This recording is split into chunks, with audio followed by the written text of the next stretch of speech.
ating ABP. Sir?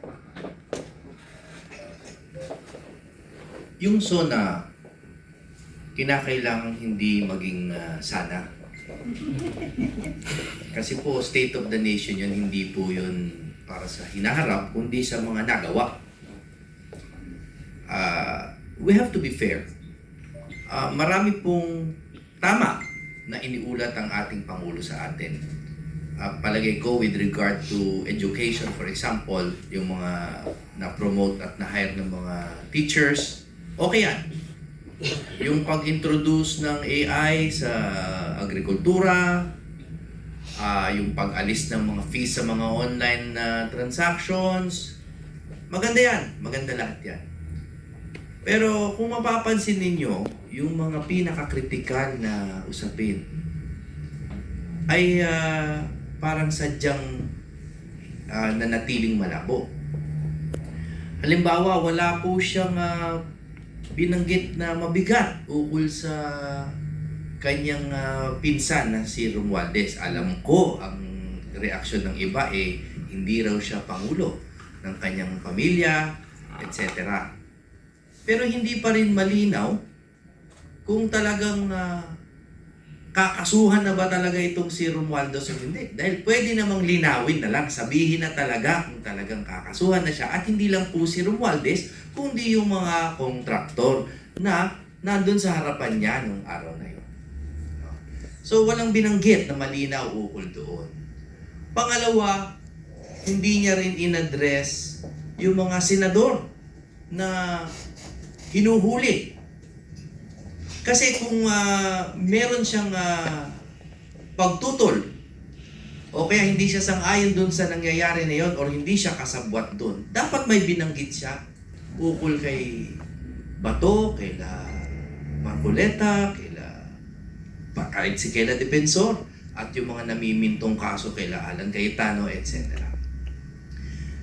Meron din siya mga hindi binanggit ukol sa matagal na pinag-uusapan ng mga legislated wage hike, which by the way I have reservation about that, no.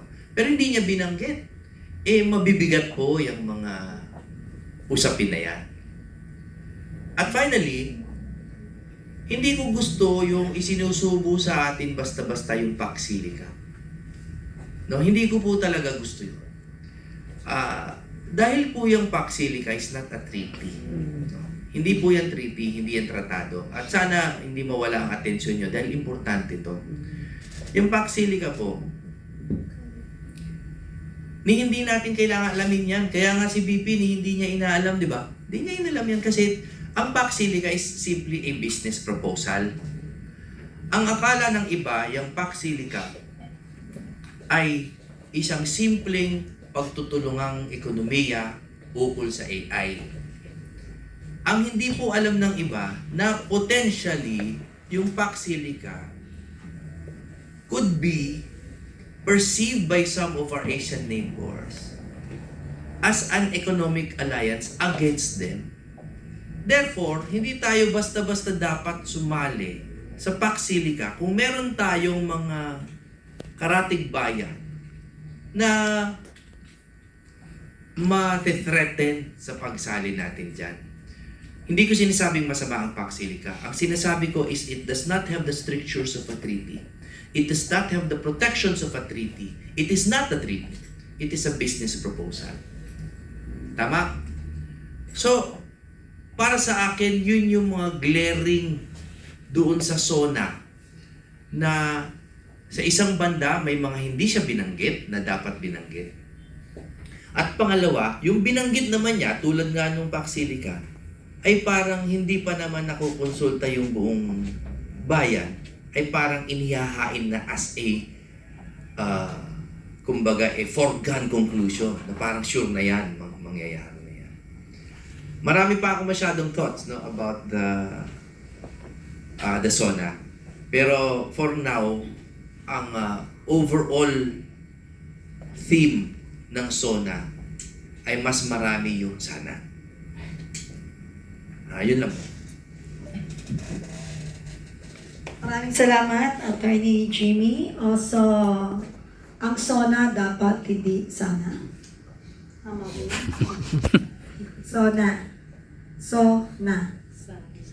Sana.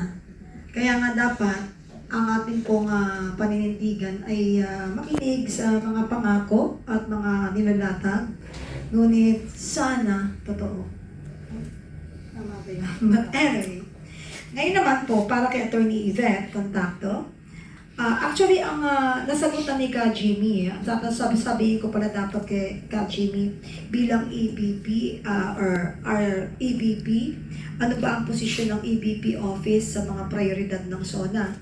Pero mas malinaw yung paglatag niya na ang SONA dapat hindi po sana.